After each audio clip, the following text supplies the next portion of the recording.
2020-22-23 या काळात जालना जिल्ह्यात मराठवाड्यात ढगफुटी आणि अतिवृष्टी झाली, गारपीट झाली, शेतकऱ्यांचा अतोनात पिकाचं नुकसान झालं. महाराष्ट्रातल्या आणि जालना जिल्ह्यातल्या शेतकऱ्यांना सरकारनं सानुग्रह अनुदान मंजूर केलं.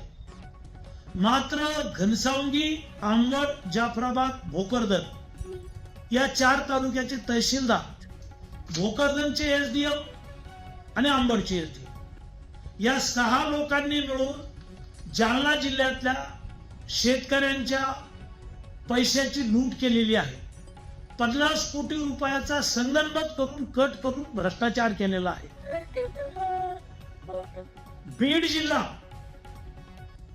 नगर जिल्हा आणि बुलढाणा जिल्हा या जिल्ह्यातल्या लोकांची नावं गावातल्या मतदार यादीत नाही, त्यांच्या नावावर जमीन नाही, त्यांचा या जिल्ह्याशी काही संबंध नाही, अशा लोकांची नावं यादीमध्ये घुसवली आणि हा 50 कोटीचा भ्रष्टाचार केलेला आहे. पहिल्या टप्प्यात 4 तहसीलदार आणि एसडीएम यांना तातडीनं निलंबित केलं पाहिजे. काही गावच्या तलाठी आणि ग्रामसेवक, कृषी सहाय्यकांना पकडून यांनी हे सर्व भ्रष्टाचार केलेला आहे. या सर्वांना तातडीनं निलंबित करावं, यांच्यावर फौजदारी गुन्हे दाखल करावे.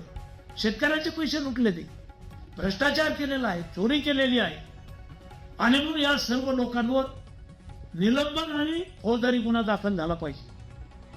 तहसीलदारांचं लॉग इन असतं व पासवर्ड असतं.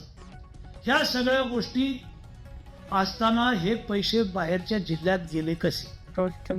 त्यामुळे ही चौकशी नीट करायची असेल तर तातडीनं यांच्यावर निलंबनाची कारवाई करणं आणि यांना पोलिसांच्या ताब्यात देऊन यांना जेलमध्ये टाकणं, फौजदारी गुन्हा दाखल करणं, अशा प्रकारची मागणी माननीय देवेंद्रजी फडणवीस, महसूल मंत्री माननीय चंद्रशेखरजी बावनकुळे, कृषी मंत्री यांच्याकडे मी मागणी केलेली आहे. तातडीनं ही कारवाई व्हावी अशी आमची मागणी आहे. धन्यवाद.